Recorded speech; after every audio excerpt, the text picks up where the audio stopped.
وہ ٹرانسجینڈر ایک قانون بنایا جا رہا ہے، ایک ایکٹ ہے جو 2018 میں باقاعدہ سینٹ میں بل پیش کیا گیا، اور اس کو ملک کی 3 بڑی جماعتوں نے، جن کا آپس میں اتنا اختلاف ہے کہ ہم ان کا نام لے لے کے آپس میں گھروں میں دشمنیاں تک پیدا کر چکے ہیں۔ ہماری 3 بڑی جماعتیں جن میں آپس میں اینٹ کتے کا بیر ہے ظاہری اعتبار سے، لیکن اس معاملے میں تینوں ایک۔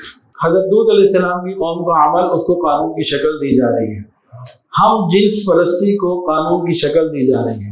گویا اس ایکٹ پہ سائن کرنے والے، اس سے محبت کرنے والے اور اس سے فائدہ اٹھانے والے، یہ سیدھا سیدھا شیطان کی پیروی کرنے والے ہیں، رب رحمان کی پیروی کرنے والے نہیں ہیں۔ قرآن کے اندر ایک لفظ ہے اولئک کالانعام بل هم اضل، کہ یہ تو جانور ہے، جانوروں سے بھی بدتر۔ تو سمجھ میں نہیں آتا جانور سے بدتر بھی کیا ہو سکتا ہے؟ اب سمجھ میں آ گیا کہ جانور سے بدتر یہ لوگ ہیں۔ جانوروں کے اندر بھی ہم جنس پرستی نہیں ہے، وہاں بھی نر اور مادہ کا خیال ہے۔ اب اس طرح کے جب ہوں گے تو نہ ماں کا کھانا رہے گا نہ باپ کا کھانا رہے گا۔ جب وہاں کے مردوں نے مردوں سے اور عورتوں نے عورتوں سے ضرورت کو پورا کرنا شروع کیا، اللہ کا عذاب آئے، زمین کو یوں اٹھا کے اوپر تک لے جا کے پٹخ دیے گیا الٹا کر کے، کہ مجھے اپنی امت کے بارے میں سب سے زیادہ خوف اس بات کا ہے کہ یہ قوم لوط علیہ السلام کی قوم والا عمل شروع نہ کر دے، مجھے اس کا سب سے زیادہ خوف۔ اس سے پہلے جتنے قوانین بنے اور یہ ٹرانسجینڈر قانون بھی، اس کا کچھ اثر نہیں ہو سکتا اگر عوام اور علماء کا جوڑ باقی رہے۔ جو نگاہیں دیکھتی ہیں لب پہ آ سکتا نہیں، جو نگاہیں دیکھتی ہیں لب پہ آ سکتا نہیں، محو حیرت ہوں دنیا کیا سے کیا ہو جائے گی۔ یہ ایک اللہ والے شاعر کا شعر ہے، تو پتہ نہیں کس زمانے میں انہوں نے پڑھا ہوگا، اور ان کی نظروں نے جو کچھ اس وقت دیکھا ہوگا تو اس کو وہ بیان نہیں کر سکتے تھے۔ آج کل کے ماحول میں جو کچھ ہم دیکھ رہے ہیں، یقیناً ان کے لیے یہ اس کا بیان کرنا ایک مشکل کام ہوگا، لیکن ابھی بھی شیطانیت اپنے پنجے گاڑتی چلی جا رہی ہے، اور وقت کے ساتھ ساتھ ہم لوگ مغربی تہذیبی یلغار کا شکار ہوتے چلے جا رہے ہیں۔ ایک لفظ آپ لوگوں نے سنا ہوگا، تہذیبوں کا ٹکراؤ۔ یہ کیا ہے؟ مغربی تہذیب بے حیائی کی تہذیب اور اسلامی تہذیب حیا والی تہذیب۔ تہذیبوں کا ٹکراؤ اس کے علاوہ اور کچھ نہیں کہ حیا اور بے حیائی کا ٹکراؤ ہے۔ باطل کی ہمیشہ سے کوشش رہی ہے کہ تمام اسلامی ممالک میں بے حیائی کو بڑھائے، فروغ دے۔ آپ غور کیجیے، پاکستان میں ہر چیز مہنگی ہوئی ان 25-30 سالوں میں۔ میری تو زندگی میری عمر ہے 47 سال، 1990 سے کاروبار کر رہا ہوں، تو میں نے یہ دیکھا کہ اس عرصے میں ہر چیز مہنگی ہو رہی ہے، لیکن بے حیائی پھیلانے والی چیزیں سب سستی ہو رہی ہیں، اس میں وہ مہنگائی کی ریشو نہیں ہے۔ بہرحال یہ ایک تہذیبوں کا ٹکراؤ ہے، ہمیں اپنی تہذیب کو نہیں چھوڑنا۔ آج جو باتیں کی جائیں گی وہ باتیں ہیں، اللہ کی قسم دل نہیں کرتا ان باتوں کو منہ سے پہ لانا، بیان کرنا، ذکر کرنا، بالکل دل نہیں کرتا، لیکن حالات ایسے ہو گئے ہیں کہ بات کو بیان کرنا بھی ضروری ہے، اس لیے خوشی سے نہیں، ضرورت کے تحت بیان کی جا رہی ہے باتیں۔ کوئی بھی حیا والا شریف آدمی ان باتوں کا ذکر کرنا مناسب ہی نہیں سمجھتا۔ چھوڑو بھائی، معلوم ہو گیا نا کہ قوم لوط علیہ السلام کی قوم کا عمل، ایک مرد سے اپنی خواہش پوری کر رہا تھا، پڑھ لیے کتاب میں قرآن مجید میں تفصیل، اچھا بس چھوڑو، بس لا حول ولا قوت الا باللہ، کیا کرنا ہے آگے، مزید سمجھنے کی کیا ضرورت ہے۔ تو ایک زمانہ تھا یہ خیال ہوتا تھا، لیکن اب حالات بدلتے جا رہے ہیں۔ حضرت مفتی تقی صاحب، حضرت شیخ الاسلام حضرت مفتی تقی عثمانی صاحب دامت برکاتہ العالیہ، ان کی ایک بات توجہ سے سمجھنے کے لائق ہے، انتہائی توجہ کے ساتھ سمجھنے کے قابل ہے۔ فرماتے تھے کہ زمانہ کتنا بدل گیا کہ آج سے 60 70 50 سال پہلے جس کے گھر میں ریڈیو ہوتا تھا، ٹی وی نہیں، تو اس گھر کو اچھا نہیں سمجھا جاتا تھا کہ ان کے گھر میں ریڈیو ہے، یعنی پھر گانے سنتے ہوں گے، آکاش وانی اور پتہ نہیں کیا۔ فرماتے کہ آج اتنی تبدیلی آ گئی کہ جس گھر میں صرف ریڈیو ہو، ٹی وی نہ ہو، کیبل نہ ہو، تو کہتے دیکھو کتنے متقی لوگ ہیں، ان کے گھر میں تو ٹی وی نہیں ہے، کیبل نہیں، صرف ریڈیو پہ چل رہا ہے۔ کتنی تبدیلی آ گئی۔ یہ تو وہ تبدیلی ہے جو 50-60 سالوں میں نظر آ رہی ہے۔ 1400 سال پہلے حیا کا تصور اور آج کے بارے میں کتنا فرق آ گیا ہوگا، اس سے ایک اندازہ ہم لگائیں۔ ملک عزیز پاکستان میں ریاست مدینہ جس کو بنانا چاہیے تھا، یہ وہ ملک ہے جو کلمے کے نام پہ حاصل کیا گیا۔ پاکستان کا مطلب کیا؟ لا الہ الا اللہ۔ جو اس مطالبے پر، اس نعرے پر جو ملک حاصل کیا گیا، وہاں برسوں سے غیر اسلامی قوانین بنائے جا رہے ہیں، تیار کیے جا رہے ہیں۔ ہر تھوڑے عرصے کے بعد کوئی نہ کوئی قانون چھیڑ دیا جاتا ہے۔ حضرت سید عطا اللہ شاہ بخاری رحمۃ اللہ علیہ نے 1949 میں 1949 میں ایک بات کہی تھی۔ انہوں نے فرمایا تھا کہ مجھے یہ لگ رہا ہے کہ ہندوستان میں مسلمان باقی نہیں رہے گا اور پاکستان میں اسلام باقی نہیں رہے گا۔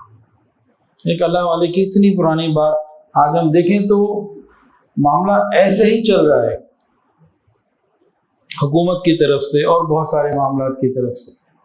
اگر عوام اور علماء کا جوڑ ختم ہو جائے تو یہ بات آج ہی پوری ہو جائے۔ اگر کہیں پاکستان میں آپ کو دین کی محنت، دینی مدارس، کوئی پگڑیاں، کوئی داڑیاں، کوئی ٹخنے ننگے، کوئی برقع، یہ سب کچھ کہیں نظر آ رہا ہے نا، یہ کیا ہے؟ یہ عوام اور علماء کا جوڑ ہے۔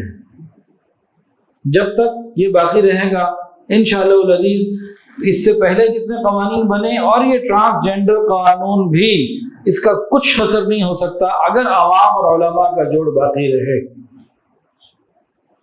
لیکن ہمیں ہر طرف سے پریشان کیا جا رہا ہے، دور کیا جا رہا ہے، کہیں معاشی طور سے ہمیں پریشان کیا جا رہا ہے، اور کہیں بے حیائی کے اعتبار سے، کہیں قانون کے اعتبار سے، اور باقاعدہ مختلف اس طرح سے یہ محنت ہو رہی ہے کہ کسی طرح علماء کو ذلیل کر دو عوام کی نظروں میں، علماء کی عزت ختم کر دو، مٹا دو، رسوا کر دو۔ اس کے اوپر پورا کام ہو رہا ہے۔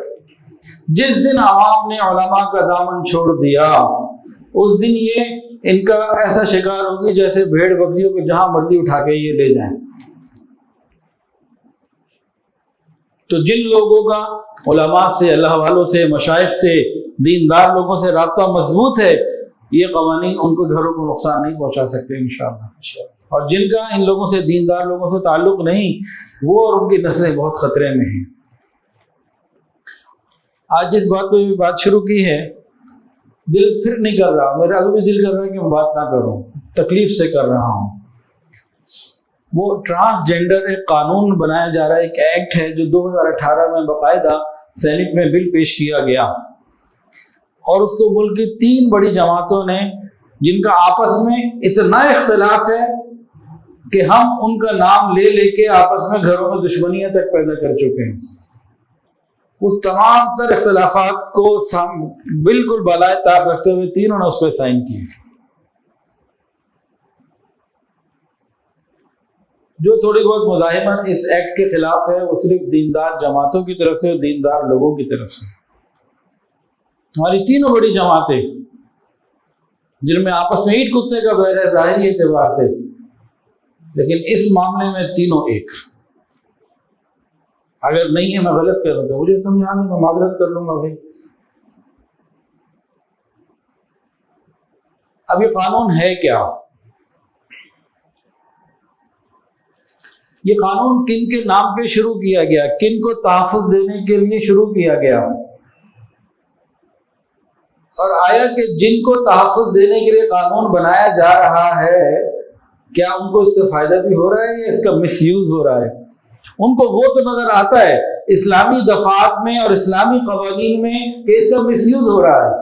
اللہ کے بنائے ہوئے قانون میں ان کو کہیں نہ کہیں نظر آ جاتی ہے کوئی خرابی، نعوذ باللہ، ان کے دل کی خرابی ہے اصل کے اندر، اور یہ کس نام پر بنایا جا رہا ہے اور اس سے کیا چیز تشکیل دی جا رہی ہے، اس پہ غور کرنے کی ضرورت ہے۔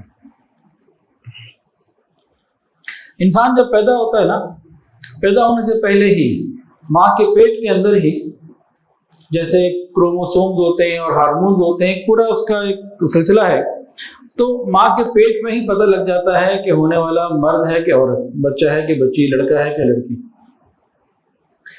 اور اکثریت ٹھیک ہوتی ہے، بہت بڑی تعداد ٹھیک ہوتی ہے، بہت معمولی سی قلیل مقدار ساری دنیا میں ان بچوں کی ہوتی ہے جن میں کوئی ہارمونک پرابلم آ جائے اور ماں کے پیٹ کے اندر کوئی ایسی چیز پیدا ہو جائے کہ یہ پتہ نہ لگ سکے کہ یہ لڑکا ہے کہ لڑکی، بہت تھوڑی تعداد ہے۔ ان بہت تھوڑی سی تعداد کو اس معاشرے نے، ہم لوگوں نے عزت نہیں دی، یہ ہماری غلطی ہے۔ اسلام نے ان کو عزت دی، اس میں دو کیٹیگریاں بنائیں، ایک کہا مشکل اور ایک غیر مشکل۔ غیر مشکل وہ ہے کہ جس کے بارے میں جو آسان وہ ہے، اور وہ غیر مشکل کہہ لیجیے، اور سیدھا کلیئر کیس وہ کہہ لیجیے کہ جس کے بارے میں معلوم ہے کہ اس کے اندر مردانہ صفات زیادہ ہے، مردانہ حکم، وراثت میں، معاملات میں، ساری چیزوں میں عورت کی چیزیں زیادہ ہیں، غالب ہیں، تو عورت کا حکم۔ ہاں کچھ ہیں جو بہت مشکل ہے، کیس اتنا پیچیدہ ہو جاتا ہے کہ سمجھ نہیں آتا، ان کے بارے میں احکامات مختلف ہیں، اور یہ مسجد آ سکتے ہیں، نماز پڑھ سکتے ہیں، کوئی مسئلہ نہیں، شرعی پابندی نہیں ہے۔ اگر وہ غیر مشکل والی کیٹیگری میں ہے، پتہ ہے کہ اس کی مردانہ کیفیت غالب ہے، تو مسجد آ سکتا ہے۔ وہ ہم مسجد میں اس کو عزت نہیں دے رہے، وہ ہماری معاشرتی تربیت کی کمی ہے۔ اسلام نے منع نہیں کیا۔ کیا انہیں دینی تعلیم دی جا سکتی ہے کہ نہیں؟ بالکل دی جا سکتی ہے۔ تبلیغی جماعت میں الحمدللہ باقاعدگی کے ساتھ ان کی جماعتیں چلتی ہیں۔ میں نے خود ان کے بیانات سنے، شالمی دکان ہے اور وہاں پہ مہاجرین مسجد، میں نے خود ان کے بیان میں بیٹھا، وہ تو بیان کرتے ہیں، جب جماعت میں جتنے بھی لوگ آتے ہیں کسی کو متکلم بنا کے بات کے لیے کھڑا کر دیتے ہیں۔ اسی طرح لاہور میں، اسلام آباد میں ان کے لیے دینی تعلیم کے لیے مدرسے بھی ہیں۔ تو شرم تو رکاوٹ کوئی نہیں ہے، ہماری معاشرتی کمزوریاں ہیں کہ ہم نے ان کو احساس کمتری کا شکار کرا کے اور بہت سارے گناہوں میں ڈال دیا ہوا۔ یہ ہماری معاشرتی کمزوری ہے، اس کا اسلام سے کوئی تعلق نہیں۔ اور پھر ان مجبور لوگوں کو تحفظ دینے کے نام پر کیا کیا جا رہا ہے؟ حضرت لوط علیہ السلام کی قوم کا عمل، اس کو قانون کی شکل دی جا رہی ہے۔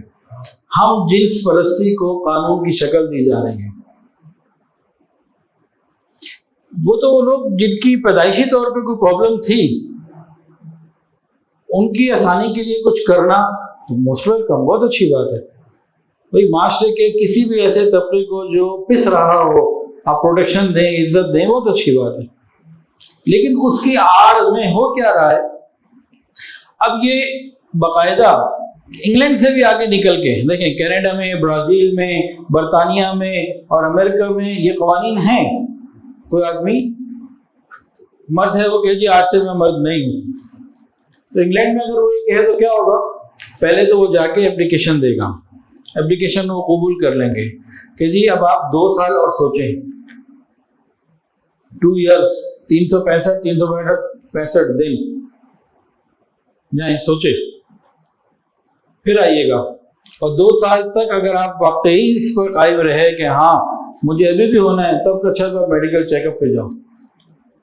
ہمارے یہاں جو قانون پاس ہوا اس میں 3 اس کی دفعات ہیں، ان کا خلاصہ ہے، آپ یہ سمجھ لیجئے کہ کوئی بھی آدمی اپنی ذاتی خواہش کی وجہ سے، کسی ذہنی بیماری کی وجہ سے، ڈپریشن کی وجہ سے، یا کوئی ٹرینڈ چل رہا ہو کسی کالج یونیورسٹی میں، کسی بازار میں کہیں کہ چلو جی ذرا کچھ عرصے کے لیے لڑکا لڑکی ہو جائے، لڑکی لڑکا ہو جائے، یہ چلو ذرا ذائقہ بھی چیک کرو، تو سیدھا نادرہ کے دفتر میں جائے اور کہے میں آج سے مرد نہیں ہوں، عورت ہوں، وہ اس کو لکھ کے دے دے کہ ہاں جی آج سے اب عورت ہوں۔ کوئی لڑکی جائے کہے جی میں آج سے عورت نہیں ہوں، میں مرد ہوں، وہ کہہ دیں گے بس ٹھیک ہے۔ نہ کسی کو ٹائم دیا جائے گا کہ 2 سال سوچو، نہ یہ کہا جائے گا کہ میڈیکل چیک اپ، کوئی بات نہیں، آ جاؤ بس بسم اللہ۔ حالانکہ وہ کافر بھی غلط کر رہے ہیں 2 سال کا ٹائم دینا اور یہ سب کچھ، لیکن کچھ سوچ سمجھنے کا وقت دے رہے ہیں، اور شریعت تو اس کے لیے ذرا سی بھی اجازت نہیں دیتی۔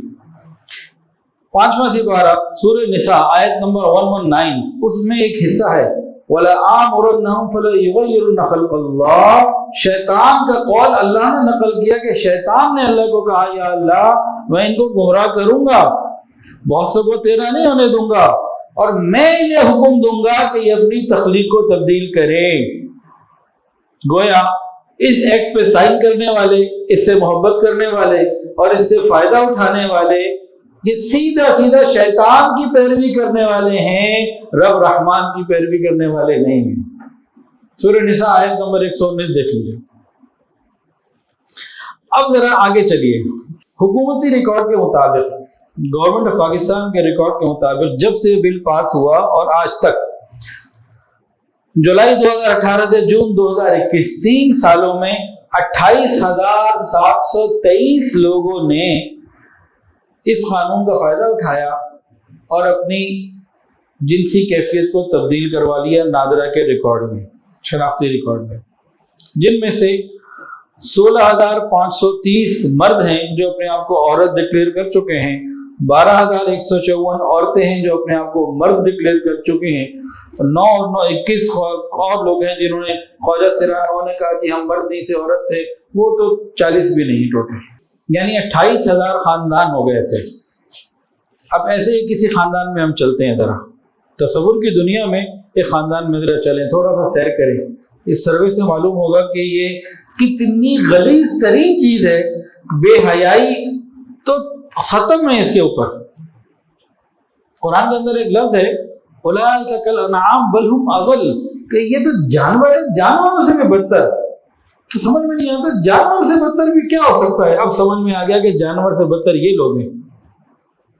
جانوروں کے اندر بھی ہم جنس پرستی نہیں ہے، وہاں بھی نر اور مادہ کا خیال ہے، تو یہ جانوروں سے بھی بدتر ہے۔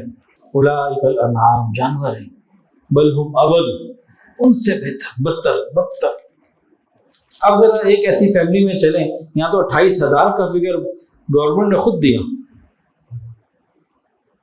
وہ فیملی ایسی ہے کہ 2 میاں بیوی ہیں، ان کے 4 بچے ہیں، ایک زندگی گزار رہے تھے، علماء سے تعلق نہیں تھا، دینداروں سے تعلق نہیں تھا، انہیں کہیں سے پتہ لگ گیا کہ بھئی یہ آزادی ہے، ایک دم مرد کے دل میں خیال آیا کہ ذرا میں عورت بن جاؤں۔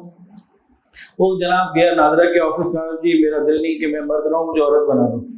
اس نے کہا لو جی سرٹیفائڈ یو آر وومن، جاؤ جی۔ اب انہوں نے بازار سے دوپٹہ لیا اور گھر آ گئے کہ آ گئی، اب یہ خود فیصلہ کر لیں، آ گئے کہ آ گئی۔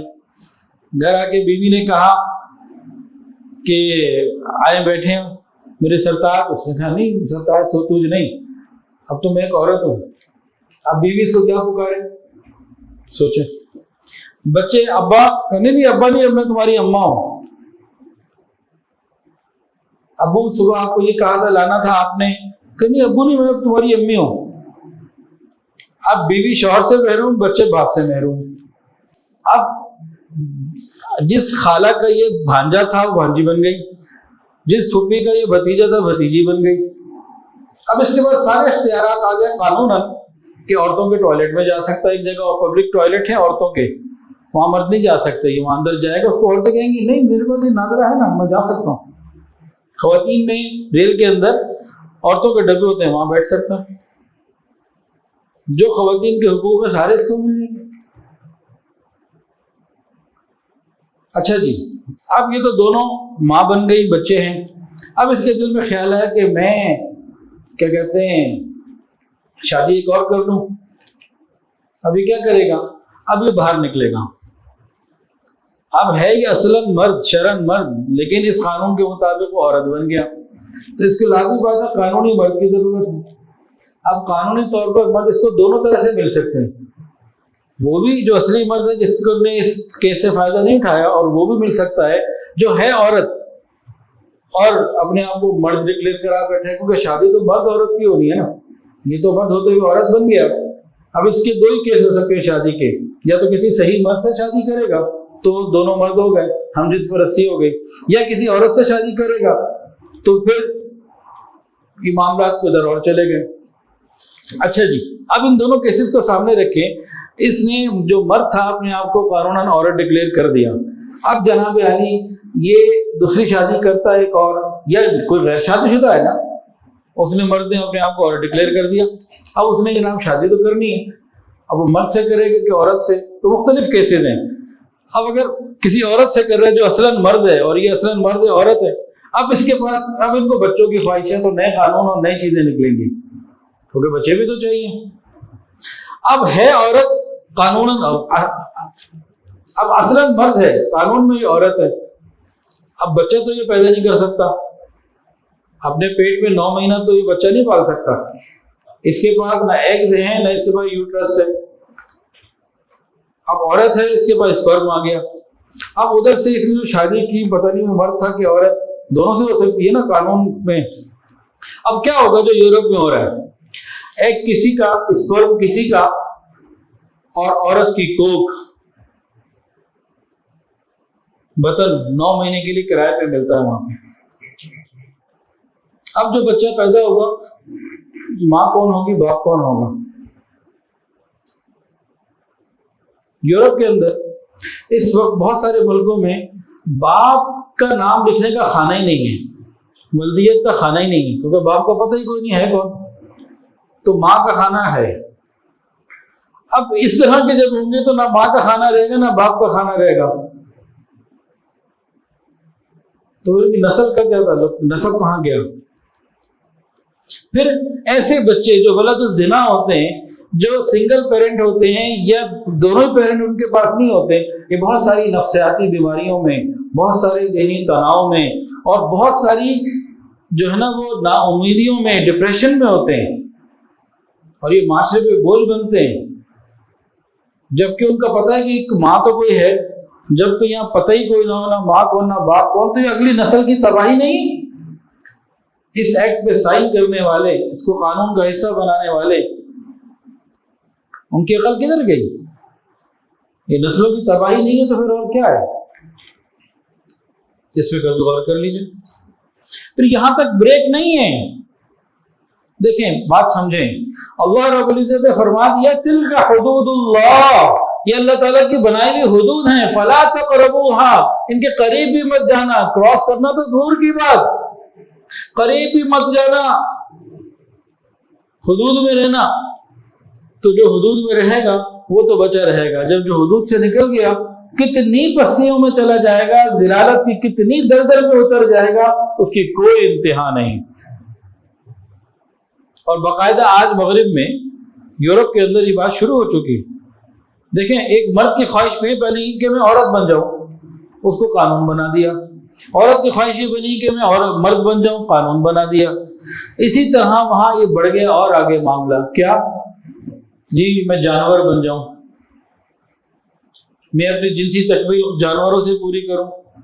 کوئی انتہا ہے ذلالت کی، بے شرمی کی، بے حیائی کی، بے غیرتی کی؟ اس راستے پہ ہم چل رہے ہیں کہ میں جانوروں سے ضرورت پوری کروں اپنی جسمانی، اور میں جانور ہی بن جاؤں۔ اور باقاعدہ وہاں بڑا اس کا ٹرینڈ ہو چکا ہے، ٹرانسجینڈر کہ کوئی بچہ کہتے ہیں نا میں نے اپنی چینج کروانی ہے، تو اس کے لیے باقاعدہ ایک تقریب منعقد کی جاتی ہے، اسکولوں میں، کالجز میں اپریشیٹ کیا جاتا ہے۔ اگر کوئی ماں باپ اعتراض کرنے والے ہوں تو ماں باپ کو اگنور کر دیا جاتا ہے، اور بڑی تیزی کے ساتھ نوجوان بچے بچیوں میں وہاں پر یہ چیز پھیل گئی ہے۔ بہت بڑی تعداد یہ چاہتی ہے کہ میں کروا لوں، اور اس کے لیے انہوں نے کیا کچھ نہیں کیا، بہت سارے گانوں کے اندر میوزک میں خفیہ پیغامات نوجوانوں کو بھیجے۔ ان کا ایک خاص رنگ ہے، ایک چند رنگ ہیں، ایک خاص سیکوینس کے ساتھ ہیں، وہ کارٹونز کے اندر، وہ کھلونوں کے اندر، اور مختلف طریقوں سے پوری دنیا میں عام کر دیے گئے۔ پاکستان میں بھی وہ رنگ ملتا ہے، مختلف چیزوں کے اوپر وہ بنا ہوتا ہے ڈیزائن کے طور پر، حالانکہ وہ ڈیزائن کسی نے دیکھا انٹرنیٹ پہ، اس کو اچھا لگا، اس نے اپنی کسی بھی چیز پہ لگا دیا، اس کو نہیں پتا یہ علامت کس بات کی ہے، اس کو پھیلا دیا گیا۔ اور اب جو غریب ممالک ہیں، کمزور ممالک ہیں، ان کو حکم دے کے وہ نافذ کروایا جا رہا ہے، اور جو ان ممالک کے کالے انگریز ہوتے ہیں، انگریزوں کے غلام ہو قرآن وہ سائن کر دیتے۔ کون سی بے حیائی ہے جو اس میں نہیں ہے، میں کہاں بیان کروں اور کہاں بیان نہ کروں۔ یہ پاکستان کی اسلامی شناخت کو ختم کرنے کی ایک بدترین سازش ہے۔ اللہ رب العزت نے انسان کو پیدا کیا، اس کی خواہشات بھی پیدا کی، جنسی خواہشات کے لیے شادی کو نکاح کو مستقل عبادت بنایا، وہاں تو خالی ایک مزے کی چیز ہے، نکاح کی رسم جو ہے خالی ایک فارمیلٹی ہے یورپ میں، اور مسلمانوں کے ہاں یہ مستقل ایک عبادت ہے، انبیاء کرام کی سنت ہے۔ تو اسلامی تشخص کو مٹایا جا رہا ہے، خراب کیا جا رہا ہے۔ تو اس قانون کی آڑ میں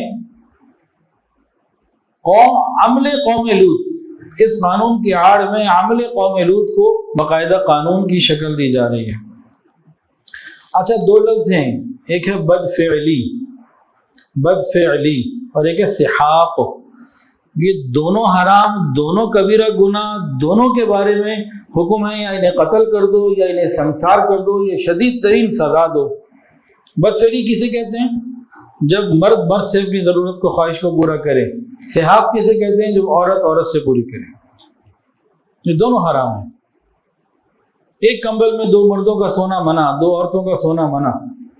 بچے جب 10 سال کے ہو جائیں بستر الگ الگ کرنے کا حکم ہے شریعت میں، بہت وضاحت کے ساتھ یہ باتیں موجود ہیں۔ اور اس زمین کے اوپر یہ سب سے پہلے یہ غلیظ عمل کنہوں نے شروع کیا؟ حضرت لوط علیہ السلام کی قوم نے۔ پھر اللہ تعالیٰ نے ان کو ایسی سزا دی جو کسی اور قوم کو نہ دی، زمین کے اندر دھنسا دیا۔ اردن میں ایک سمندر ہے، اس کو بحر مردار کہتے ہیں، ڈیڈ سی۔ انٹرنیٹ میں دیکھ سکتے ہیں، جا کے دیکھ سکتے ہیں، آج بھی موجود۔ وہاں یہ بستیاں آباد تھیں۔ جب وہاں کے مردوں نے مردوں سے اور عورتوں نے عورتوں سے ضرورت کو پورا کرنا شروع کیا، اللہ کا عذاب آئے، زمین کو یوں اٹھا کے اوپر تک لے جا کے پٹخ دیے گیا الٹا کر کے۔ اس وقت وہاں سمندر نہیں تھا، خالی زمین تھی، خشک میدانی زمین سمجھ لیجیے، سمندر بالکل نہیں تھا۔ وہ جب پٹخا تو وہ 400 میٹر نیچے چلی گئی زمین، اور اوپر پانی آ گیا۔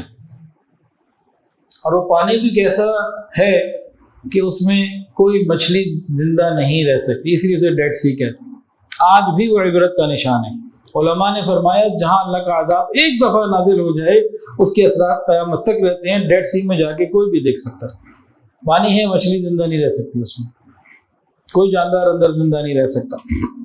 تو ان کو زمین میں دھنسایا گیا آسمان سے، سجیل منضود، ان کو پتھر مارے گئے جہنم کے، اور گھروں کو اکھاڑ کے الٹا کر دیا گیا، اور پانی میں بھی غرق کر دیے گئے۔ کئی سزائیں ان کو اکٹھی دی گئیں۔ زانی کی سزا کیا ہے؟ سنسار کرنا۔ سنسار کسے کہتے ہیں؟ پتھر مارنا۔ کسی زانی کو اللہ تعالیٰ نے پتھر مار کے سنسار نہیں کیا، لیکن اس عمل کے اوپر اللہ تعالیٰ نے پوری قوم کو سنسار کیا کہ مرد سے اور عورت سے اپنی ضرورت پوری کرتا تھا۔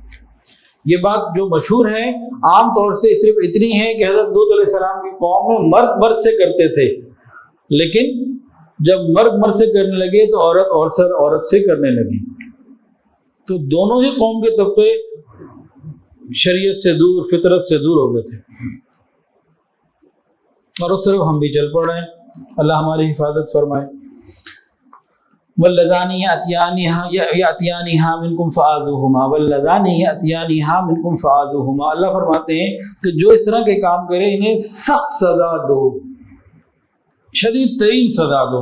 علماء نے لکھا ان کو ہاتھی کے پاؤں کے نیچے رکھ دو، یا اوپر سے نیچے گرا دو چھت سے، یا پتھر کو برساؤ، یا جلا دو۔ مختلف باتیں مختلف لوگوں نے لکھی۔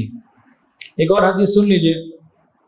حضور صلی اللہ علیہ وسلم نے ارشاد فرمایا کہ مجھے اپنی امت کے بارے میں سب سے زیادہ خوف اس بات کا ہے کہ یہ قوم لوط علیہ السلام کی قوم والا عمل شروع نہ کر دے۔ مجھے اس کا سب سے زیادہ خوف ہے، اور بہت بڑی تعداد میں اس وقت یہ کام ہمارے معاشرے میں پھیل چکا ہے۔ یہ قانون کب بنا؟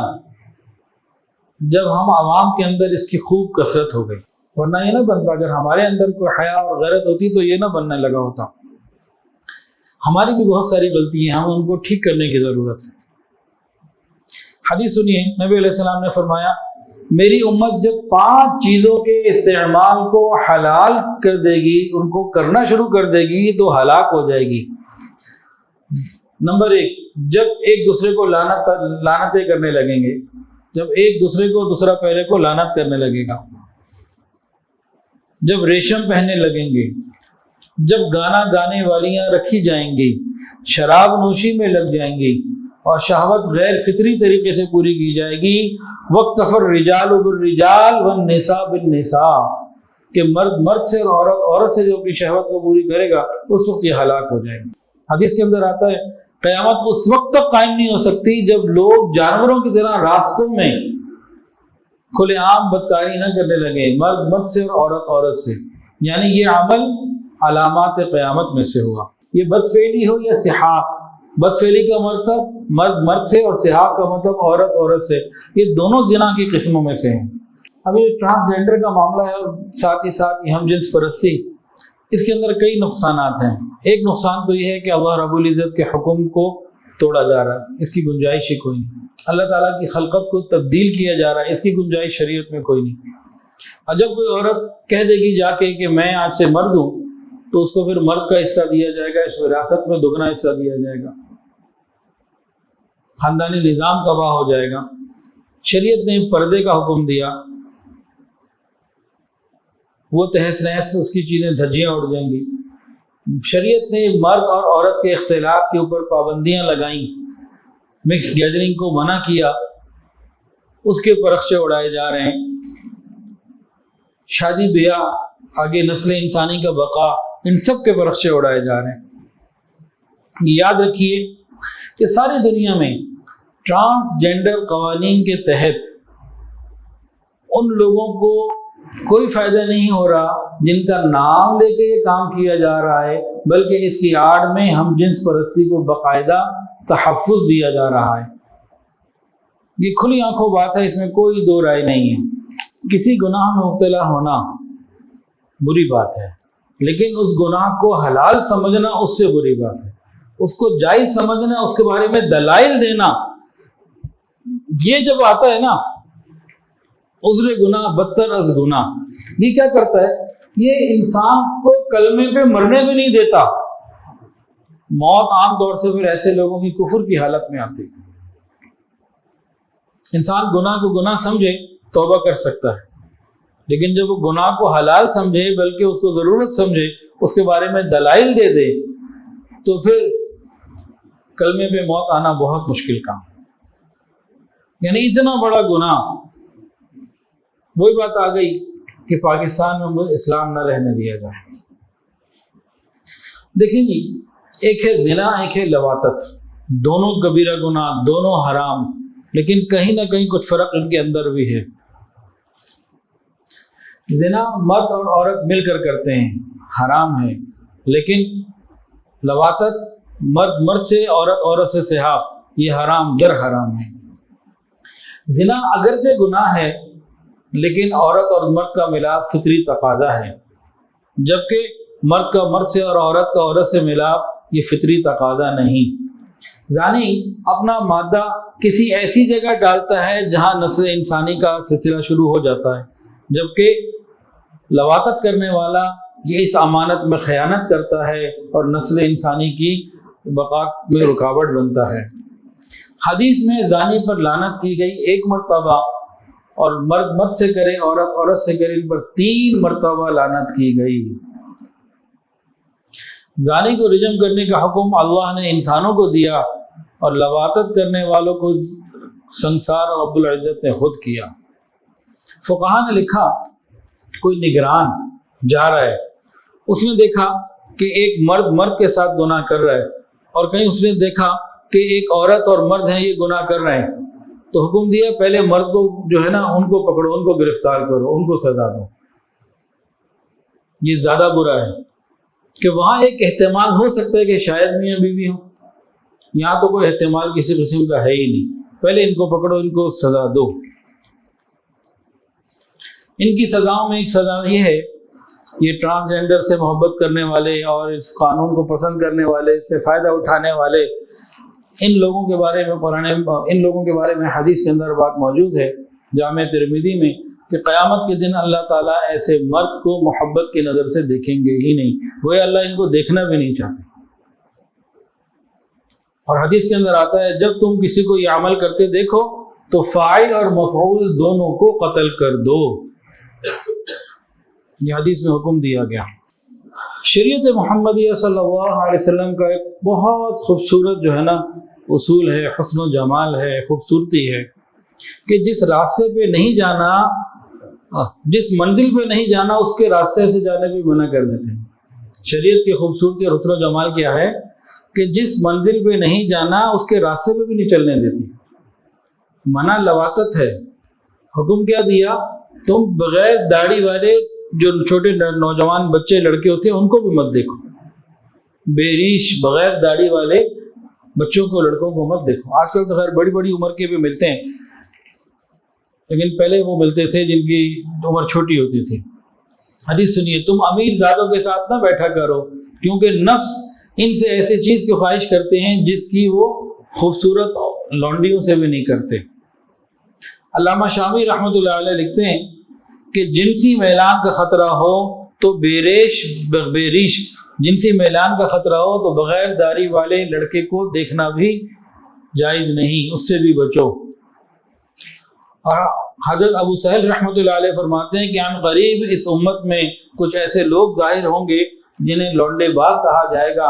ان کی 3 قسمیں ہوں گی، ان لونڈے بازوں کی 3 قسمیں ہوں گی، 3 کیٹیگریاں ہوں گی۔ پہلی، ایک صرف حسین لڑکوں کو دیکھے گی، دوسری ان سے ملاقات اور مصافحہ کرے گی، اور تیسری ان سے بدفعلی کرے گی۔ اور یہ تینوں چیزیں ہمارے معاشرے میں آج موجود، ہمیں توبہ کی ضرورت ہے۔ ہمارے اکابر اس معاملے میں بہت احتیاط کرتے تھے۔ کئی واقعات ہیں، ایک واقعہ سن لیجئے۔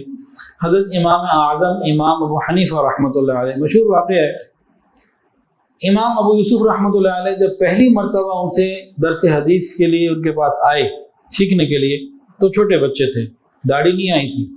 امام صاحب رحمہ اللہ نے ان کو جب ایک نظر دیکھا کہ داڑھی نہیں ہے تو فرمایا کہ پیچھے بیٹھا کرو، میرے سامنے مت بیٹھو، میری آنکھیں تم سے چار نہ ہوں، پیچھے بیٹھو۔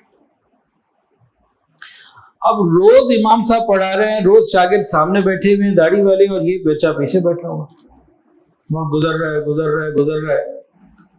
کئی مہینے یا سال گزرنے کے بعد، خاصا وقت گزرنے کے بعد، ایک دن امام حنیفہ رحمہ اللہ نے دیکھا کہ سامنے دیوار کے اوپر پیچھے ابو یوسف کا سایہ پڑ رہا ہے اور داڑھی بھی محسوس ہو رہی ہے۔ دیوار پہ جو سایہ ہے اس میں داڑھی محسوس ہوئی، تو پھر یوں دیکھا اپنے اس شاگرد کو جس کو روز پڑھاتے ہیں، کتنے عرصے کے بعد دیکھا کہ جب داڑھی آ گئی فرمایا کہ اب سامنے بیٹھا کرو۔ اللہ اکبر کبیرہ۔ امام مالک رحمۃ اللہ علیہ نے اپنی مجلس میں منع کیا ہوا تھا کہ بے ریش لڑکا میری مجلس میں آ کے نہ بیٹھے۔ نوجوان تھا، ایک داڑھی نہیں آئی تھی، اس کے دل میں تھا میں بھی ان سے خود سنوں۔ وہ جا کے کسی طرح چھپ کے بیٹھ گیا، اس نے 16 حدیثیں سن لی۔ امام صاحب کی نظر پڑ گئی، جب دیکھا تو وہ بچہ تھا جس کی داڑھی نہیں تھی، جو منع کیا ہوا تھا۔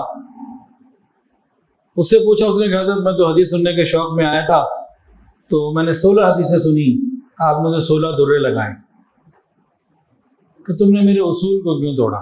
لواطت کے نقصانات، ہم جنس پرستی کے کچھ نقصانات پہ غور کر لیجئے۔ ہم جنس پرست چونکہ خلاف فطرت عمل کر کے خوش ہوتا ہے، اس کی وجہ سے عقل سلیمہ اس سے چھین لی جاتی ہے۔ عقل سلیم جسے کہتے ہیں نا، اس سے چھین لی جاتی ہے۔ اور جب یہ مرد سے اپنی ضرورت پوری کرتا رہتا ہے تو فطری طور پر عورت سے رغبت اس کے اندر ختم ہو جاتی ہے یا بہت کم ہو جاتی ہے۔ اور وہ مرد جو مردوں سے رابطے رکھتے ہیں اس طرح کے، اور ان کی شادی بھی ہو چکی ہو، تو اپنی بیویوں کے اندر وہ اپنے لیے جذبات نہیں پاتے، اور وہ بیوی نہ اس کو آپ بیوہ کہہ سکتے، نہ مطلقہ کہہ سکتے، اس کی زندگی تو بڑی تکلیف کی زندگی ہوتی ہے۔ اور کئی عورتوں نے اس طرح سے آگے بتایا بیگم صاحبہ کو کہ جی ہمارے مرد ہماری طرف توجہ نہیں کرتے، وہ اپنی ضرورت مردوں سے پوری کر لیتے، تو نفرت پیدا ہوتی ہے۔ یہ اس کا سلسلہ ہے۔ دوسری بات، یہ شخص اپنا نطفہ ایسی جگہ ڈالتا ہے جہاں نسل انسانی بڑھنے کا امکان ہی نہیں۔ اللہ رب العزت کی نعمت میں خیانت کرتا ہے، امانت میں خیانت کرتا ہے۔ تیسری بات سن لیجیے، جب بھی انسان فطرت کے خلاف چلے گا اس کو تسکین، سکون، اطمینان نہیں ملے گا۔ جب مرد اور عورت کا ملاپ ہوتا ہے نا تو فطرت نے ایسی چیزیں رکھی ہیں اس ملاپ میں اور دونوں کے تعلق کے اندر کہ دونوں کو تسکین مل جاتی ہے۔ لیکن جب مرد سے اور عورت سے اپنی وقتی خواہش تو پورا کر لیتے ہیں لیکن تسکین نہیں ملتی، تسلی نہیں ہوتی، اطمینان نہیں مل سکتا۔ اب اس کی تفصیلات میں بیان نہیں کر سکتا، خلاصہ اس کا مناسب لفظوں میں یہی ہے۔ اور قرآن میں بھی اللہ نے فرمایا وَمِنْ آيَاتِهِ أَنْ خَلَقَ لَكُم مِّنْ أَنفُسِكُمْ أَزْوَاجًا لِتَسْكُنُوا إِلَيْهَا۔ جب میاں بیوی شریعت کے مطابق ایک دوسرے سے ملتے ہیں اللہ سکون عطا فرماتے ہیں، لیکن جب مرد سے اور عورت سے ملتا ہے تو وہ وقتی طور پر اپنی خواہش کو ضرور پورا کرتے ہیں لیکن جنسی تسکین ان کو کبھی نہیں ملتی۔ طبیعت میں ہمیشہ اضطراب اور بے چینی رہے گی۔ یہ ہو ہی نہیں سکتا کہ اس طریقے سے خلاف فطرت جا کے کسی کو سکون مل سکے۔ اگلا نقصان اعصابی کمزوری ہو جاتی ہے۔ ایک اور نقصان حافظہ کمزور ہو جاتا ہے۔ ایک اور نقصان چہرہ بے نور ہو جاتا ہے۔ ایک اور نقصان جو عضو خاص ہے اس میں کسی نہ قسم کا ٹیڑھا پن، کوئی بیماری، کوئی تکلیف آ جاتی ہے۔ ایک اور نقصان جو بہت ہی عجیب ہے، ایک ہے زانی اور ایک ہے ہم جنس پرست، لواطت کرنے والا۔ زانی کے لیے گناہ سے بچنا پھر بھی آسان ہے، کئی موقع ہیں، اس کے لیے موقع نہیں ہے، بڑا مشکل ہے۔ سمجھیں، زانی کو زنا کے لیے عورت چاہیے،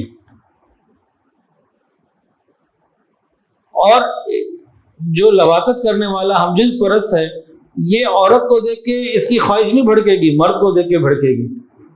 اب ہے یہ مرد اور خواہش بھی مرد کو دیکھ کے بھڑک رہی ہے، اب مرد سے کیسے پردہ کرے گا؟ کیا یہ بازار نہیں جائے گا، گھر سے باہر نہیں نکلے گا؟ بازار اور گھر سے باہر اور دوسری مقامات تو دور کی بات، یہ مسجد میں بھی اگر اللہ کے گھر میں حاضر ہوگا تو وہاں بھی سارے مرد ہی ہوں گے، اور وہاں مسجد میں نماز پڑھنے گیا اور کسی کو دیکھ کے اس کے اندر خواہش پیدا ہو گئی تو اور کون سی جگہ رہ گئی کہ گناہ سے کوئی بچ سکے؟ اور پھر یہ لوگ حیوان سے بدتر ہیں، حیوان بھی نر اور مادہ کا خیال رکھتے ہیں اور یہ لوگ حیوانوں سے بھی زیادہ بدتر ہیں۔ پھر ان کو لا علاج بیماریاں لگتی ہیں، جیسے ایڈز ہے اور مختلف اور بیماریاں ہیں جو انہی لوگوں کو لگتی ہیں۔ یہ سب کیا ہے؟ یہ فطرت سے کھیلنے کا نتیجہ ہے، فطرت کے خلاف چلنے کا نتیجہ ہے۔ اچھا جی، ایک ہے فطرت اور ایک ہے شریعت، یہ دونوں چیزیں الگ الگ ہیں۔ کون سی دو چیزیں جی؟ فطرت اور شریعت، دونوں الگ الگ چیزیں ہیں۔ شریعت معاف کر دیتی ہے، فطرت معاف نہیں کرتی۔ شریعت معاف کر دیتی ہے، فطرت معاف نہیں کرتی۔ اس نقطے کو یاد رکھنے کی ضرورت ہے، اللہ کرے کہ یاد رہے۔ ایک آدمی شراب پیتا ہے، 20-30 سال ہو گئے اس کو شراب پیتے ہوئے۔ ایک دن کسی عالم کے پاس آیا، ان کا بیان سنا شراب حرام ہے، کسی اللہ والے کی مجلس میں آیا، دل میں خوف خدا بڑھا تو اس نے توبہ کر لی، یا اللہ آج کے بعد میں یہ کام نہیں کروں گا، پکی سچی توبہ کر لی۔ اب کیا ہوا؟ شریعت نے اس کے گناہ فوراً معاف کر دیے۔ 30 سال جو اس نے شراب نوشی کی تھی سارے گناہ ہو گئے معاف، لیکن فطرت نے اس کو معاف نہیں کیا۔ اس 30 سال میں وہ جو شراب پیتا رہا، گردوں کا بیڑا غرق ہوا، اندر جسم کے مختلف آرگنز کا نقصان ہوا، وہ واپس نہیں آ سکتا۔ کیا خیال ہے آپ کا؟ نہیں آ سکتا نا، کہ آ سکتا ہے؟ کہیں آپ نے سنا کہ توبہ سے دوبارہ گئی بھی صحت واپس آ جائے گی؟ ہاں، گناہ معاف ہو جائے گا۔ اب سمجھ میں آ گئی بات؟ شریعت معاف کر دیتی ہے، فطرت معاف نہیں کرتی۔ جو فطرت کے خلاف چڑھے گا رسوا ہوگا۔ اسی طرح اگر کوئی مرد کے ساتھ، لڑکا لڑکے کے ساتھ یہ گناہ کرے گا، یہ غیر فطری عمل کر رہا ہے۔ اگر یہ سچی پکی توبہ کر لے تو گناہ تو انشاءاللہ تعالیٰ معاف ہو جائے گا، لیکن اس کی وجہ سے جسمانی طور پر اندر جتنی تباہیاں مچ چکی ہوں گی وہ پھر زندگی میں تو معاف نہیں ہوتی، وہ تو پھر ختم نہیں ہوتی۔ اس کے لیے تو پھر اپنا ایک ٹائم ہے اور معاملات ہیں، اور کس کی زندگی کتنی ہے۔ جوانی چلی گئی، صحت چلی گئی، جوانی میں آنکھوں کے آگے اندھیرا چھانے لگتا ہے۔ نوجوان آج کے ان کی کمر ابھی شادی بھی نہیں ہوتی، 20-22 سال کے ہوتے ہیں، کمر دوری ہو رہی ہوتی ہے، کیونکہ فطرت معاف نہیں کرتی۔ تو یہ اس طرح کی جتنی چیزیں ہیں یہ فطرت کے خلاف ہیں۔ تمام باتوں میں جو حوصلہ افزا بات ہے نا، خالی یہ اکیلا قانون نہیں، اس کے علاوہ اور بہت سارے قانون ہیں جو شریعت اور فطرت کے خلاف ہیں، ہمارے ملک کے قانون کا حصہ بنا دیے گئے ہیں، لیکن عملی طور پر آپ کو گھروں میں ان پر کوئی عمل نظر نہیں آتا۔ وہ قانون تو ہیں لیکن ان کے اوپر کہیں ان قوانین پر عمل نہیں ہو رہا۔ اس کی وجہ کیا ہے؟ اس قانون پر بھی قانون اول تو بننا نہیں چاہیے، خدا نہ خواستہ اگر بن بھی گیا اس پر انشاءاللہ العزیز اس وقت تک عمل نہیں ہو سکتا جب تک عوام کا علماء سے تعلق۔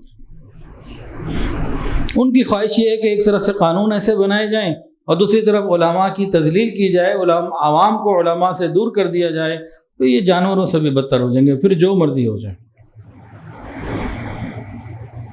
تو اس طرح کی ساری چیزوں سے بچنے کا جو پیکیج ہے نا، وہ دینداروں کی صحبت ہے، اللہ والوں کی صحبت ہے۔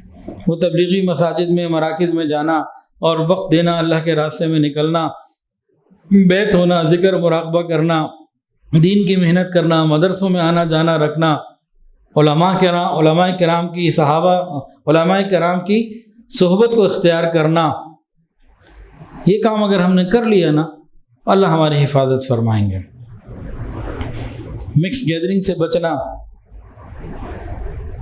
میوزک سے بچنا، بے پردگی سے بچنا، اور گھروں میں ماں باپ کو چاہیے جب بچے 9، 9.5، 10 سال کے ہونے لگے، شرعی انگریزی بات نہیں ہو رہی، ان کے بستروں کو الگ کریں۔